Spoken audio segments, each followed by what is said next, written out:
মমতা বন্দ্যোপাধ্যায় এবং তার দলের যে ভ্রষ্টাচার বাংলা জুড়ে এবং সংখ্যালঘুদেরকে বিভিন্ন ইস্যুতে ভয় দেখানো আর শুধুমাত্র মিথ্যা কথা বলে যে সংখ্যালঘুদের 100% কাজ করে দিয়েছেন, কিন্তু কোনো কাজ হয়নি। তাই আমরা বীতশ্রদ্ধা হয়ে তৃণমূল ছেড়ে নরেন্দ্র মোদীকে দেখে নরেন্দ্র মোদীর যে উন্নয়ন আর যে ডিজিটাল ভারত, এই সমস্ত বিষয়কে আমরা সামনে রেখে আজকে আমরা তৃণমূল কংগ্রেস থেকে বিজেপিতে জয়।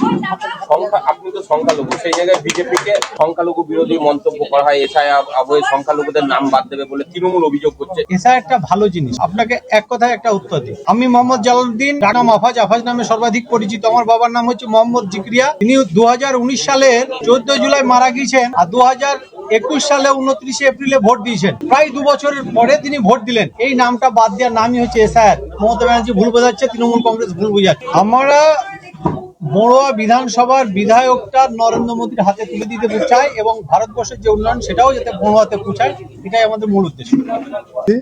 শুধুমাত্র যারা পদাধিকারী আছে তাদেরকে আমরা এখানে আপনার নাম পড়ে শোনা, এর বাইরে যত সংখ্যা আছে আমি কোনো অনুমান ভিত্তিক সংখ্যা আমি আপনাকে বলতেই চাই। যেখানে যে মন্ডলে যে বিধানসভায় জয়েনিং হবে তখন আপনারা জানেন এবং তত যেটা সত্য সেটাই হবে। এবার যেটা বলি যে টিএমসি কিছুদিন থেকে এসআইআর নিয়ে যেটা করছে, যে মানুষকে যে ভয় দেখাচ্ছে এসআইআর নিয়ে, আজকে টিএমসি কে এটা আমরা দেখালাম যে এসআইআর নিয়ে সংখ্যালঘুদেরকে যে ভয় দেখানোর যে চেষ্টা, সেইটা আজকে সংখ্যালঘুরা জয়েন করছে। ওরাই বলবে যে আজকে এসআইআর নিয়ে আপনাদের যা কিছু প্রশ্ন করার বলার আছে ওদেরকে জিজ্ঞেস করুন, ওরা বলবে। আমি ওদের বিষয়টা আমি নিজেও বলতে চাই, কিন্তু আমি এটা বলতে চাই এটা যে সংখ্যালঘুদেরকে ভয় দেখানোর পরিবর্তে সংখ্যালঘুরা মনে করছে যে না, এসআইআর প্রয়োজন আছে, প্রকৃত ভারতীয় যারা তাদের এই দেশে ভোটাধিকার তাদেরই থাকা উচিত, এটা তারা মনে করে বলে ঠিক এই মুহূর্তে তারা জয়েন করছে। আর আপনারা খেয়াল করছেন আজকে যারা জয়েন করছে শুধুমাত্র টিএমসি থেকে এসছে এরকম নয়, যেমন যে টিএমসি থেকে তারা জয়েন করতে এসছে, সিপিএম থেকে, কংগ্রেস থেকে, আরএসপি থেকে, সমস্ত দল থেকে আমাদের পার্টিতে আজকে জয়েনিং হচ্ছে। এবং যারা জয়েন করছে বর্তমান প্রাক্তন সমস্ত ওই বিধানসভার পদাধিকারীরা আছে। তো তার ফলে এটাই প্রমাণ হয় যে ভারতীয় জনতা পার্টি যে টিএমসি কে ভেঙে দলে নিয়ে আসছে এরকম কোনো বিষয় নেই, তারা